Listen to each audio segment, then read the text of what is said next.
Hello friends, ఎలా ఉన్నారు అందరూ? బాగున్నారా?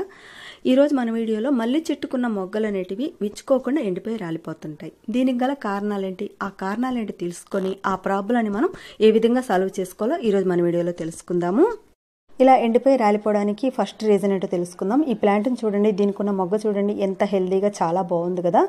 తర్వాత ఈ ప్లాంట్కున్న మొగ్గను చూడండి ఎలా ఉందో, కొంచెం బ్రౌన్ కలర్లో ఉంది కదా. దీనికి గల కారణం ఒకటేనండి, ఓవర్గా వాటర్ ఇవ్వడం, లేదు అంటే అసలు వాటర్ ఇవ్వకపోవడము.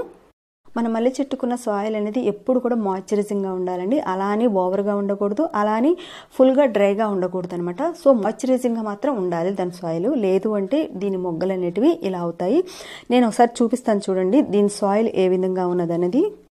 ఇక్కడ చూడండి, ఈ ప్లాంట్కున్న సాయిల్ అంతా కూడా ఫుల్గా డ్రైగా ఉంది. దీనివల్లే మన ప్లాంట్కున్న మొగ్గలన్నీ కూడా అలా డ్రై అయిపోవడానికి కారణము. కాబట్టి దీనికున్న మట్టిలో ఎక్కువగా మనం వాటర్ ఇవ్వడము, లేదు అంటే అసలు ఇవ్వకపోవడం, ఈ కారణాల వల్ల ఈ ప్లాంట్కున్న మొగ్గలు అనేవి ఇలా అవుతాయి. తర్వాత సెకండ్ రీజన్ ఏంటి ఇప్పుడు తెలుసుకుందాం. సెకండ్ రీజన్ ఏంటి అంటే బడ్ వామ్స్. ఇది ఒక పురుగు వల్ల మొగ్గలు అనేవి విచ్చుకోకుండా రాలిపోవడం అనేది జరుగుతుంటుందండి. ఇవి మొగ్గ చిన్న దశలో ఉన్నప్పుడు లార్వాలుగా అక్కడికి చేరి అక్కడే ఉండిపోయి మొగ్గకి జీవం కోల్పోయేటట్టు చేసి మొగ్గ అనేది విచ్చుకోకుండా చేసి చివరికి మొగ్గనే పింక్ కలర్లోకి మార్చి మొగ్గ పూర్తిగా ఎండిపోయి రాలిపోయేటట్టుగా ఇవి చేస్తాయి. అంతేకాకుండా ఇవి ఒక మొగ్గలో నుంచి ఇంకొక మొగ్గలోకి చేరి చివరికి మొగ్గలన్నిటికి కూడా అటాక్ చేసి మొగ్గలన్నిటిని పాడు చేస్తాయి ఇవి. ఇంకా ఇవి లార్వాలు ప్యూపాగా చేరి మట్టిలోకి వెళ్ళి మళ్ళీ అక్కడ ఇవి ఇంకా ప్రాబ్లమ్స్ అనేటివి క్రియేట్ చేస్తుంటాయి. మన మల్లె చెట్టుకి మెయిన్ ప్రాబ్లం ఈ పురుగేనండి. ఈ పురుగు వల్లనే మల్లె చెట్టుకున్న మొగ్గలు అనేటివి ఎండిపోయి రాలిపోతాయి. మీరు కాస్తంత అబ్జర్వ్ చేశారనుకోండి, మల్లె చెట్టుకున్న మొగ్గలకి కాస్తంత హోలు పడ్డము, కలర్ చేంజ్ అవ్వడము, ఇలాంటివి మీరు కొంత అబ్జర్వ్ చేశారనుకోండి తెలిసిపోతుంది.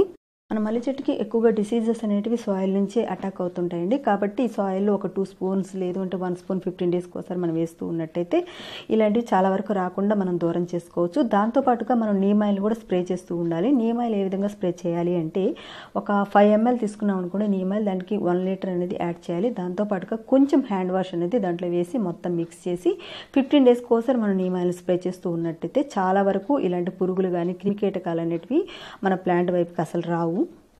అయితే ఈ ప్రాబ్లం అనేది చాలా ఎక్కువగా ఉన్నట్టయితే ఇక మనం కెమికల్ పెస్టిసైడ్కి వెళ్ళాల్సిందే అండి. ముందు జాగ్రత్త చర్యగా మనం నీమ్ ఆయిల్ ఇంకా నీమ్ పౌడర్ అనేది యూజ్ చేస్తూ ఉన్నట్టయితే ఇటువంటి ప్రాబ్లమ్స్ అనేటివి రావండి. కాకపోతే ప్రాబ్లం అనేది వచ్చి చాలా ఎక్కువైనట్టయితే మనం కెమికల్ పెస్టిసైడ్కి వెళ్ళాల్సిందే. ఈ కెమికల్ పెస్టిసైడ్ నేమ్ ఏంటంటే ఇమిడాక్లోప్రైడ్. ఈ ఇమిడాక్లోప్రైడ్ మన మొక్కల మీద ఏ విధంగా యూజ్ చేయాలి అంటే, ఒక 1 లీటర్ వాటర్ తీసుకున్నట్టయితే దాంట్లో ఒక 1 ml ఈ ఇమిడాక్లోప్రైడ్ దాంట్లో డిజాల్వ్ చేసి ఆ తర్వాత మన మొక్కల మీద యూజ్ చేయాల్సి వస్తుందండి. ఒకసారి యూజ్ చేయంగానే చాలా ఫాస్ట్గా మనకి రిజల్ట్ అనేది కనిపిస్తుంది. ఇలాంటి కెమికల్ పెస్టిసైడ్స్ యూజ్ చేసేదానికంటే ముందు జాగ్రత్త జరిగా మనం ఆర్గానిక్ పెస్టిసైడ్స్ యూజ్ చేసామనుకోండి, ఇలాంటివి అసలు యూజ్ చేయాల్సిన అవసరమే పడదు కదా. ఇప్పుడు మొగ్గలు రాలిపోవడానికి మూడవ రీజన్ ఏంటో ఇప్పుడు తెలుసుకుందామండి. ఇది కూడా ఒక పెట్స్ వల్ల కూడా అవుతుంది. ఇది మొగ్గ అడుగు భాగాన చేరి అక్కడ వాపన్ అనేది కలగజేస్తుంది, అంటే ఒక స్వెల్లింగ్ వచ్చే విధంగా చేస్తుంది. ఆ తర్వాత అది పెరగకుండా చేయడము, చివరికి మొగ్గంతా కూడా ఎండిపోవడం జరుగుతుంది. ఆ తర్వాత చివరికి మొక్కను కూడా ఎండిపోయేటట్టుగా కూడా చేస్తుంది ఈ పురుగు.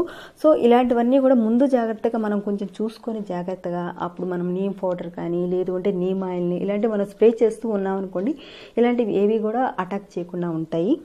మన ప్లాంట్స్ మీద ఈ పెట్స్ అనేటివి ఎక్కువగా అటాక్ చేసి చివరికి ప్లాంట్స్కి చాలా ప్రాబ్లం అనేది క్రియేట్ చేస్తూ ఉన్నట్టయితే మనం థైక్లోప్రిడ్ అనే ఒక కెమికల్ పెస్టిసైడ్ ఉంటుందండి. దీన్ని మనం 1 లీటర్లో ఒక 1 ml వేసి డిజాల్వ్ చేసి ఆ తర్వాత మన ప్లాంట్స్ మీద యూజ్ చేయాల్సి వస్తుంది, అంటే స్ప్రే చేయాల్సి వస్తుంది. అలా చేసినట్టయితే వెంటనే రిజల్ట్ మాత్రం కనిపిస్తుంది.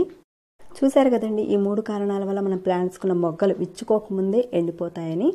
కాబట్టి కొంచెం అబ్జర్వ్ చేస్తూ జాగ్రత్త తీసుకున్నాం అనుకోండి, మన ప్లాంట్స్కి ఈ ప్రాబ్లమ్స్ అనేటివి రాకుండా కాపాడుకోవచ్చు. సో ఇదండి నా వీడియో. మీ అందరికీ యూస్ఫుల్ అని నేను అనుకుంటున్నాను. ఈ వీడియో మీ అందరికీ నచ్చినట్టయితే లైక్ చేయండి, షేర్ చేయండి, అలాగే కామెంట్స్ ఇవ్వండి. నెక్స్ట్ నేను పెట్టబోయే వీడియోతో మళ్ళీ మిమ్మల్ని అందరం కలుసుకుంటాను. అంతవరకు బాయ్ బాయ్.